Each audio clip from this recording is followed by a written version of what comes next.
ओम शांति। ब्रह्मा भोजन खाते समय विचार ऊंच होंगे, तभी हम इसमें शक्ति भर सकेंगे।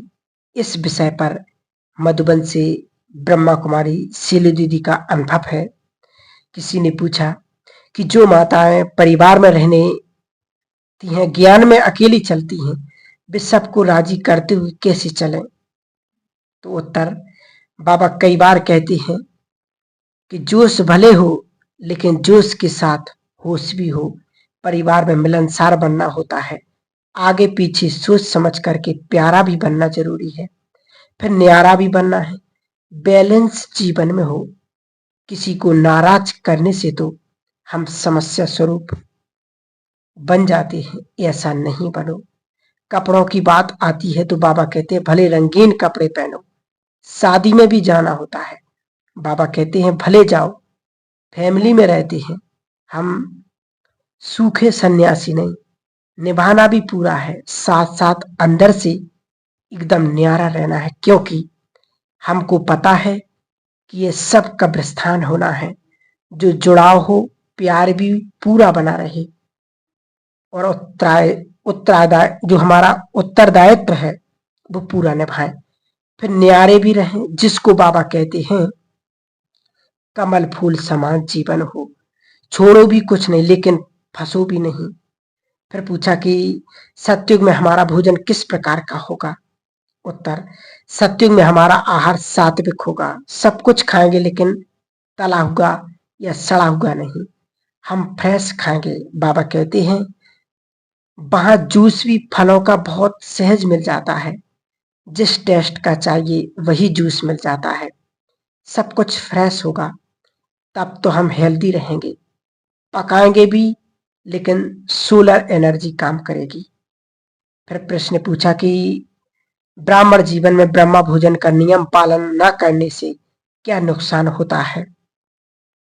तो उत्तर, अगर बनाते समय विचार ऊंचे हो तो वैसा ही वाइब्रेशन जाएगा, और खाते समय और भी ऊंचे विचार होंगे, तभी वह भोजन हमको शक्ति देगा।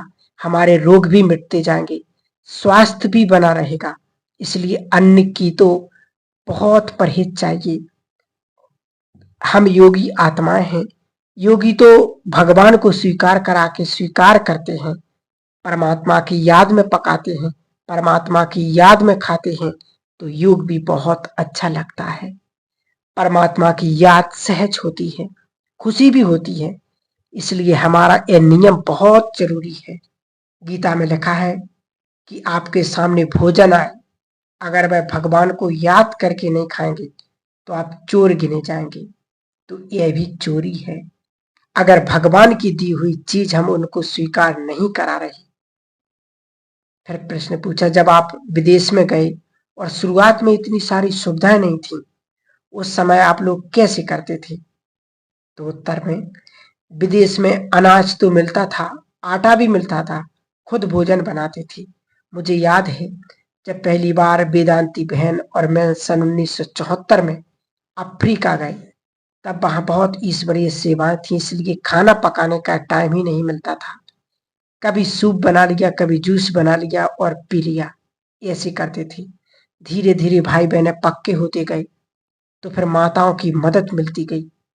पहले तो हम 2 बहनें होती थीं, हमको ही सारा काम करना पड़ता था। जहां भी हम गए, खाना भी पकाना, सेवा भी करना, लोगों से मिलना, सब करना होता था। खुशी होती थी, क्योंकि बाबा की याद में करते थे। थकावट होती ही नहीं थी। बाबा की बहुत बड़ी मदद थी। हम बीच में यूरोप गए, तो वहां के भाई बहनों को यह पता नहीं था कि रोटी कैसे बनानी होती है। वे तो अपने ढंग से खाते थे। रोटी बनाने के लिए तवा ही नहीं था, चकला बेलना भी नहीं था। फिर थाली को उल्टा करके चकला और बोतल को बेलन बनाया, फिर उनको खिलाते थे। टोली बनाना भी सिखाते थे। वो बहुत खुश होते थे, भोग भी लगाते थे। धीरे धीरे वहां की बहनें भी सीख गईं कि सेंटर पर कैसे भोजन बनाना होता है। कई बार रेसिपी बुक देख करके बनाते थे। फिर दीदी से प्रश्न पूछा कि विदेशियों का भोजन मांसाहारी ज्यादा रहता है, तो आप उनको ब्रह्म भोजन का महत्व कैसे समझाते हैं? तो देखो, हम समझाते हैं आप जो भी भोजन खाते हैं भगवान का दिया हुआ है, शिव बाबा का दिया हुआ है। आपको उसको पहले भगवान को ऑफर करना है।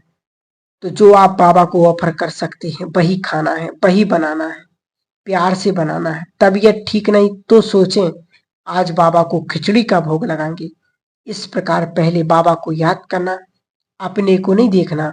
उनको लक्ष्य देते थे कि बाबा को भोग लगाकर खाना, तब तक बाबा को नहीं खिलाएंगे, तब तक नहीं खाना है।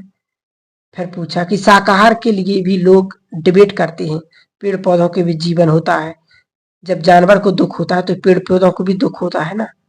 तो उत्तर नहीं, पेड़ पौधों को दुख नहीं होता, क्योंकि उनमें प्रकृति की चेतना है, आत्मा की चेतना उनमें नहीं है, जैसे कि जानवरों में या मनुष्यों में होती है।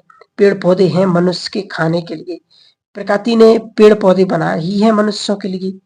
जानवरों के लिए भी वही भोजन है। जानवरों को मार के खाएंगे तो वह हिंसा हो जाती है, पेड़ पौधों को खाना हिंसा नहीं है।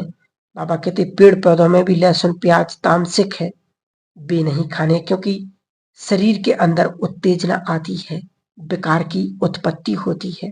इसलिए वो ही भोजन खाएं जो सात्विक आहार कहलाता है, जिससे हमारी इंद्रियां शांत रहें, जिससे हम योगी बन सकें।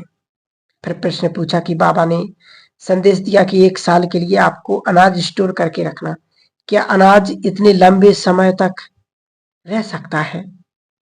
उत्तर, अनाज तो लंबे समय तक चल सकता, सब्जियां नहीं चल सकती। अनाज दालें आदि दवाई डाल के रखते हैं तो कीड़े नहीं पड़ते। बाबा कहते अंत में आपको कुछ नहीं मिलेगा, दाल रोटी मिलेगी, क्योंकि दालें रख सकते हैं, गेहूं रख सकते हैं, मतलब जो रख सकते हैं वह रखें।